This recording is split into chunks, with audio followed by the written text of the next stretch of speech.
স্বাগতম জানাচ্ছি সর্বশেষ আপডেট বাংলা সংবাদে। শুরুতেই সংবাদ শিরোনাম। শুরুতেই জানিয়ে দেব, স্বাধীনতার ৫৫ বছরে আবারও গভীর সংকটে বাংলাদেশ।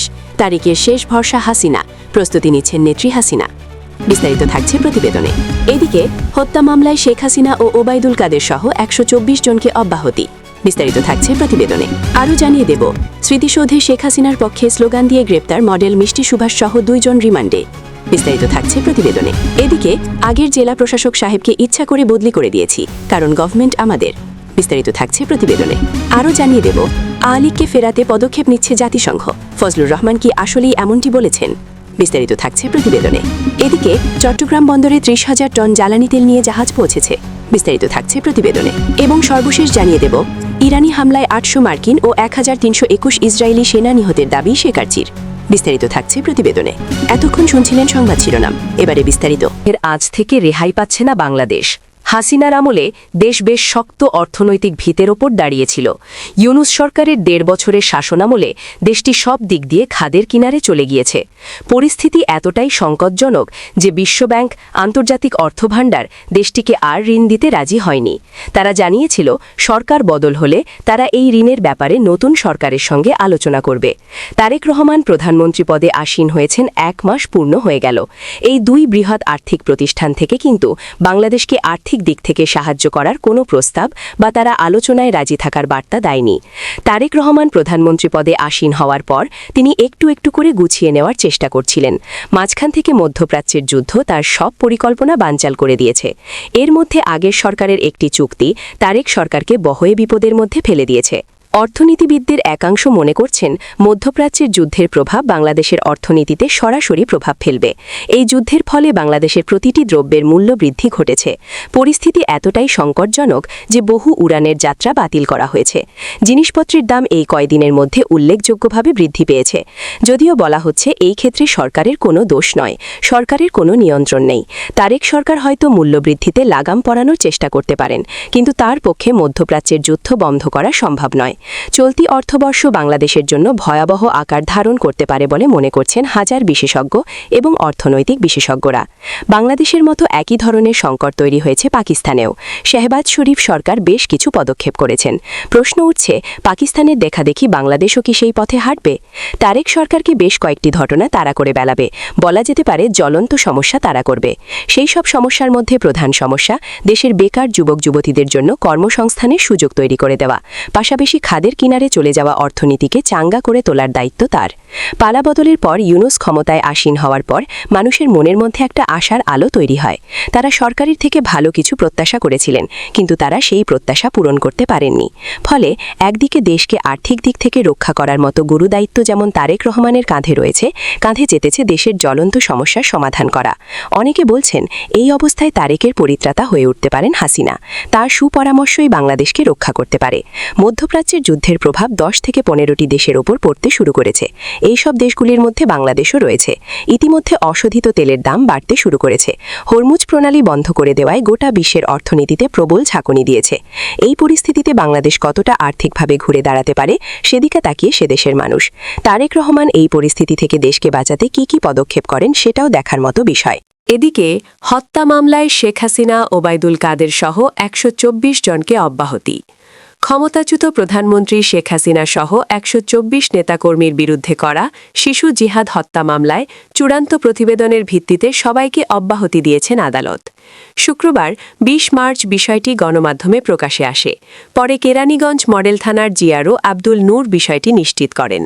অব্যাহতি পত্রমন্ত্রী আসাদুজ্জামান খান কামাল, শেখ হাসিনার চাচাতো ভাই শেখ হেলাল, সাবেক মেয়র শেখ ফজলে নূর তাপস এবং সাবেক আইজিপি আবদুল্লাহ আল মামুন। পুলিশের ভাষ্য অনুযায়ী তদন্তে গিয়ে ভুক্তভোগীকে জীবিত অবস্থায় পাওয়া যায়। অন্য স্থানে জখম হওয়ার ঘটনাকে কেরানীগঞ্জে হত্যা হিসেবে দেখিয়ে দায়ের করা মামলাটি তথ্যগত ভুলে ভরা বলে প্রমাণিত হয়। এই কারণে গত বছরের ১১ আগস্ট চূড়ান্ত প্রতিবেদন দিয়ে আসামিদের অব্যাহতির সুপারিশ করা হয়। কেরানীগঞ্জ মডেল থানার এসআই বদিয়ার রহমানের দায়ের করা সেই প্রতিবেদন গ্রহণ করে গত বছরের ৩০ অক্টোবর জ্যেষ্ঠ বিচারিক হাকিম তামান্না মামলার সব আসামিকে অব্যাহতি দেন। আদালতের পর্যবেক্ষণে বলা হয়, মামলার এজাহার অভিযোগপত্র ও ভুক্তভোগীর জবানবন্দি বিশ্লেষণে স্পষ্ট হয় হত্যা দাবি করা হলেও ভুক্তভোগী জীবিত। তিনি নিজেই আদালতে জানান তিনি কেবল আহত হয়েছেন। তদন্তে আরও উঠে আসে ঘটনার প্রকৃত স্থান ছিল ঢাকার হাজারীবাগ এলাকা, অথচ মামলায় কেরানীগঞ্জের বসিলা ব্রিজ এলাকা উল্লেখ করা হয়। এই স্থানগত অসঙ্গতিও মামলাটিকে দুর্বল করে তোলে। তদন্ত কর্মকর্তা বদিয়ার রহমান বলেন, মামলায় দুটি বড় ভুল ছিল: জীবিত ব্যক্তিকে মৃত দেখানো এবং ঘটনাস্থল ভুল উল্লেখ করা। তিনি বলেন, কিছু ব্যক্তির প্ররোচনায় পড়ে বাদী বাসস্থান পুনর্বাসন এবং আর্থিক সুবিধার আশায় মামলা করেন। তবে মামলার ভেতরে জিহাদকে মৃত দেখানো হয়েছিল, যা সম্পর্কে বাদী অবগত ছিলেন না বলেও তদন্তে জানা গেছে। ঢাকা মহানগরের পাবলিক প্রসিকিউটর ওমর ফারুক ফারুকী বলেন, জুলাই আন্দোলন ঘিরে একটি স্বার্থান্বেষী মহল পরিকল্পিতভাবে এমন মামলা করেছে। তদন্তের মাধ্যমে সেসব ঘটনার প্রকৃত চিত্র বেরিয়ে আসছে। আরও জানিয়ে দেব, স্মৃতিসৌধে শেখ হাসিনার পক্ষে স্লোগান দিয়ে গ্রেপ্তার মডেল মিষ্টি সুভাষ সহ দুজন রিমান্ডে। স্বাধীনতা দিবসে সাভারের জাতীয় স্মৃতিসৌধে শ্রদ্ধা জানাতে গিয়ে আওয়ামী লীগ ও শেখ হাসিনার পক্ষে স্লোগান দেওয়ার ঘটনায় গ্রেপ্তার মডেল মুসা সিমু আক্তার বৃষ্টি ওরফে মিষ্টি সুভাষ সহ ৩০ জনের রিমান্ড মঞ্জুর করেছেন আদালত। আশুলিয়া থানায় দায়ের করা সন্ত্রাসবিরোধী আইনের একটি মামলায় তাদের এই রিমান্ড মঞ্জুর করা হয়। এর মধ্যে গ্রেপ্তার রফিকুল ইসলাম ওরফে দুর্জয়ের ২৬ দিনের এবং মিষ্টি সুভাষের ২ দিনের রিমান্ড মঞ্জুর করা হয়েছে। পুলিশের আবেদনের পরিপ্রেক্ষিতে ঢাকার জুডিশিয়াল ম্যাজিস্ট্রেট মোহাম্মদ তাজুল ইসলাম সোহাগ এই আদেশ দেন। ঢাকা জেলা পুলিশের প্রসিকিউশন বিভাগের উপপরিদর্শক এসআই বিশ্বজিৎ দেবনাথ বিষয়টি নিশ্চিত করেছেন। তিনি বলেন, আজ আসামিদের আদালতে হাজির করা হয়। মামলার তদন্তকারী কর্মকর্তা ও আশুলিয়া থানার এসআই মোহাম্মদ শহীদুজ্জামান আসামিদের 5 দিনের রিমান্ড চেয়ে আবেদন করেন। অন্যদিকে আসামিপক্ষের আইনজীবী রিমান্ড বাতিল চেয়ে জামিন আবেদন করেন। শুনানি শেষে বিচারক রিমান্ড মঞ্জুর করেন। রিমান্ড আবেদনে বলা হয়, আসামিরা দেশের আইনশৃঙ্খলা পরিস্থিতির অবনতি ও ঘটনাস্থলে উপস্থিত থেকে উত্তেজনাকর পরিস্থিতি সৃষ্টির লক্ষ্যে অবৈধ কার্যক্রম পরিচালনা করেছেন বলে সাক্ষ্য প্রমাণ রয়েছে। মামলার সুষ্ঠু তদন্ত, ন্যায় বিচারের স্বার্থে মূল রহস্য উদ্ঘাটন, জড়িত অপর অজ্ঞাতনামা আসামিদের নাম ঠিকানা সংগ্রহ এবং ইন্ধনদাতাদের শনাক্ত করতে আসামিদের 5 দিনের জিজ্ঞাসাবাদ করা একান্ত প্রয়োজন। মামলার এজাহারে বলা হয়েছে, ২৬ মার্চ বেলা ১:১০ আশুলিয়া থানার নবীনগড়ে জাতীয় স্মৃতিসৌধের মূল বেদির সামনে নিষিদ্ধ ঘোষিত সংগঠন বাংলাদেশ আওয়ামী লীগের ২২-২৫ জন নেতাকর্মী স্লোগান দেন। তারা সাবেক প্রধানমন্ত্রী শেখ হাসিনা ও শেখ মুজিবুর রহমানের ছবি সংবলিত প্ল্যাকার্ড বহন করে জয় বাংলা, জয় বঙ্গবন্ধু, অবৈধ নির্বাচনের অবৈধ সরকার মানি না, মানব না, শেখ হাসিনা আসবে, বাংলাদেশ হাসবে ইত্যাদি স্লোগান দেন। পরে বেলা ১:৩০টার দিকে দুজনকে আটক করে পুলিশ। এ ঘটনায় আজ আশুলিয়া থানায় সন্ত্রাসবিরোধী আইনে একটি মামলা করা হয়। News presents. এদিকে আগের জেলা প্রশাসক সাহেবকে ইচ্ছা করে বদলি করে দিয়েছি, কারণ গভর্নমেন্ট আমাদের। আগের জেলা প্রশাসক সাহেবকে আমরা ইচ্ছা করে বদলি করে দিয়েছি, কারণ গভর্নমেন্ট সরকার আমাদের। তো আমি একজন সিনিয়র লোক, ৭৩ বছর বয়স। উনি জেলা প্রশাসক এরকম কাজ করবেন বুঝতে পারিনি।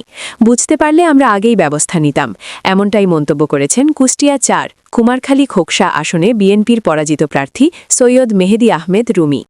তার ওই বক্তব্যের 2 মিনিট 29 সেকেন্ডের একটি ভিডিও সামাজিক যোগাযোগ মাধ্যম ফেসবুকে ছড়িয়ে পড়েছে।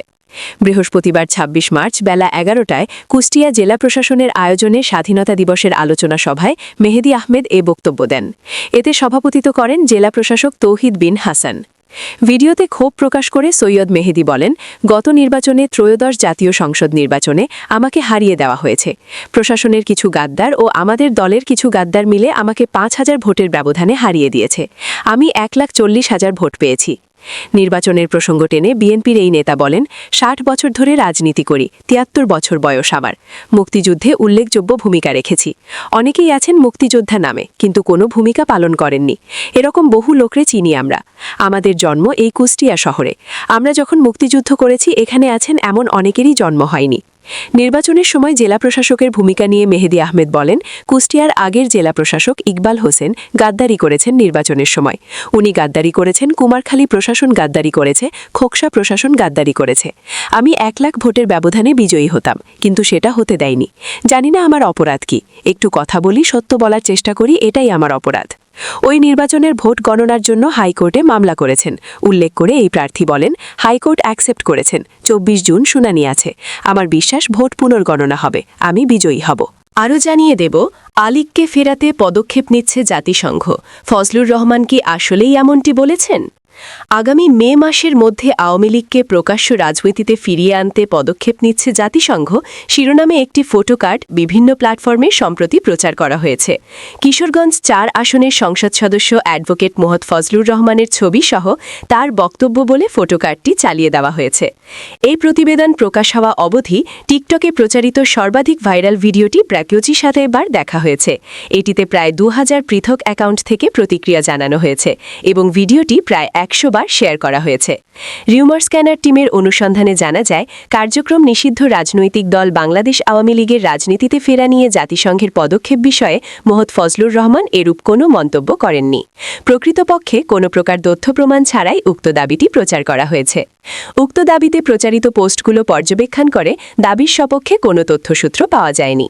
রাজনীতিতে আওয়ামী লীগের প্রত্যাবর্তন বিষয়ে সংসদ সদস্য মোহাম্মদ ফজলুর রহমান কোনো মন্তব্য করলে কিংবা এ বিষয়ে জাতিসংঘ কোনো পদক্ষেপ গ্রহণ করলে এ নিয়ে আলোচনা সমালোচনা হতো এবং গণমাধ্যমেও গুরুত্ব সহকারে সংবাদ প্রচারিত হতো।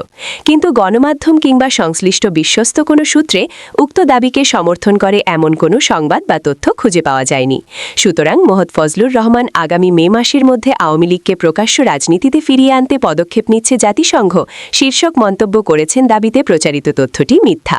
এদিকে 30,000 টন জ্বালানি তেল নিয়ে চট্টগ্রাম বন্দরে আরও এক জাহাজ, 10,000 টন ডিজেল ও 20,000 টন জেট ফুয়েল নিয়ে আরও একটি জাহাজ চট্টগ্রাম বন্দরে পৌঁছেছে বৃহস্পতিবার। ইউনিপেক নামের চীনের একটি প্রতিষ্ঠান চুক্তি অনুযায়ী এমটি গ্র্যান্ড কুভা নামের জাহাজে এ জ্বালানি সরবরাহ করেছে। শুক্রবার 27 মার্চ এ তেল খালাসের কথা রয়েছে। বাংলাদেশ পেট্রোলিয়াম কর্পোরেশন বিপিসি সূত্র এ তথ্য নিশ্চিত করেছে। বিপিসির জ্যেষ্ঠ মহাব্যবস্থাপক ইউসুফ হোসেন কুইয়া যুগান্তরকে বলেন, বৃহস্পতিবার পর্যন্ত 2 লাখ টন ডিজেল মজুদ আছে। নতুন আসা 10,000 লিটার ডিজেল এর সঙ্গে যুক্ত হবে। আমদানি করা ডিজেল পরিবহন ও শিল্প খাতে ব্যবহার করা হবে। অন্যদিকে জেট ফুয়েল সরবরাহ করা হবে বিমানবন্দরগুলোতে। Diesel, petrol, octane, jet fuel সহ 5 ক্যাটাগরির জ্বালানি তেল আমদানি ও সরবরাহ করে বিপিসি। দেশের ডিপোগুলোতে মজুদ তেল ও পাইপলাইনে থাকা তেলে আগামী এপ্রিল পর্যন্ত সামাল দেওয়া যাবে বলে জানিয়েছেন বিপিসির মহাব্যবস্থাপক ইউসুফ হোসেন। তবে সংকটের কথা স্বীকার না করলেও চট্টগ্রামে আমদানি পণ্য পরিবহনকারী লাইটার জাহাজ, মাছ ধরার ট্রলারের রেশনিং করে ডিজেল সরবরাহ করা হচ্ছে বলে জানিয়েছেন ব্যবহারকারীরা। পেট্রোল পাম্পগুলোতেও মিলছে না চাহিদামতো তেল। এতে স্বাভাবিক ব্যবসা বাণিজ্য ব্যাহত হচ্ছে বলে অভিযোগ সংশ্লিষ্টদের। আরও জানিয়ে দেব, ইরানি হামলায় 800 মার্কিন ও 1300 ইসরায়েলি সেনা নিহতের দাবি শেকারচির। পশ্চিম এশিয়ায় মার্কিন সামরিক কাঠামো তাসের ঘরের মতো ভেঙে পড়েছে এবং এই অঞ্চলে মোতায়েন থাকা মার্কিন সেনাদের প্রতিটি পদক্ষেপ ইরান গভীরভাবে পর্যবেক্ষণ করছে বলে জানিয়েছেন ইরানের সশস্ত্র বাহিনীর জ্যেষ্ঠ মুখপাত্র ব্রিগেডিয়ার জেনারেল আবুল ফজল শেকারচি। বৃহস্পতিবার দেশটির জাতীয় টেলিভিশনে দেওয়া এক দীর্ঘ সাক্ষাৎকারে তিনি দাবি করেন, মার্কিন সেনাবাহিনী এখন এতটাই বিপর্যয়ের মুখে রয়েছে যে তারা নিজেদের সামরিক ঘাঁটি ছেড়ে সাধারণ নাগরিকদের ব্যবহৃত হোটেলে আশ্রয় নিতে বাধ্য হচ্ছে। শেকারচির মতে, বেসরকারি স্থাপনাকে ঢাল হিসেবে ব্যবহার করার এই প্রবণতা আসলে মার্কিন বাহিনীর চরম পরাজয় এবং আত্মরক্ষায় তাদের অক্ষমতারই বহিঃপ্রকাশ। ইরানি জেনারেল তার বক্তব্যে উল্লেখ করেন, মধ্যপ্রাচ্যে এ পর্যন্ত অন্তত 17টি মার্কিন সামরিক ঘাঁটি অকার্যকর করে দেওয়া হয়েছে এবং বর্তমান পরিস্থিতিতে তাদের অত্যাধুনিক F-35 যুদ্ধবিমানগুলো আর নিরাপদ নয়। তিনি স্পষ্টভাবে সতর্ক করে বলেন, যে দেশই ইরানের বিরুদ্ধে আগ্রাসন চালাবে তাকে ধ্বংস না করা পর্যন্ত তেহরান শান্ত হবে না। গত জুনের 12 দিনের যুদ্ধের পর ইরান তাদের সামরিক নীতিতে বড় ধরনের পরিবর্তন এনেছে এবং এখন তারা প্রতিরক্ষামূলক অবস্থান থেকে সরে এসে আক্রমণাত্মক নীতি গ্রহণ করেছে। শেকারচি সাফ জানিয়ে দিয়েছেন, ইসলামী বিপ্লবের নতুন নেতা আয়াতুল্লাহ সৈয়দ মুজতাবা খামেনির দেওয়া 4 দফা শর্ত পূরণ না হওয়া পর্যন্ত এবং হরমুজ প্রণালীর নিয়ন্ত্রণ নিশ্চিত না হওয়া পর্যন্ত তারা মার্কিন বাহিনীকে রেহাই দেবেন না। সাক্ষাৎকারে জেনারেল শেকারচি যুদ্ধের ক্ষতিচ্ছতির একটি পরিসংখ্যানও তুলে ধরেন। তিনি দাবি করেন, চলমান সংঘাতে এ পর্যন্ত 600 থেকে 800 মার্কিন সেনা নিহত হয়েছে এবং প্রায় 5,000 সেনা আহত হয়েছে। এছাড়া ইরানি হামলায় 1321 জন ইসরায়েলি সেনা নিহত হওয়ার তথ্য তিনি প্রদান করেন, যদিও ইসরায়েল এই সংখ্যাটি গোপন করার চেষ্টা করছে বলে তিনি উল্লেখ করেন। শেকার্চি মুসলিম দেশগুলোকে আহ্বান জানান যাতে তারা মার্কিন বাহিনীকে কোনো প্রকার আশ্রয় প্রদান না করে। তিনি হুঁশিয়ারি দেন যে যদি কোনো দেশের ভূমি বা আকাশপথ ব্যবহার করে ইরানের ওপর হামলা চালানো হয় তবে সেই দেশকেও চরম পরিণাম ভোগ করতে হবে। মার্কিন ও ইসরায়েলি শক্তির ওপর ক্রমাগত আঘাত এবং ন্যাটোর অনীহা সব মিলিয়ে এই অঞ্চলে ওয়াশিংটনের দিন ফুরিয়ে এসেছে বলেই ইরান মনে করছে।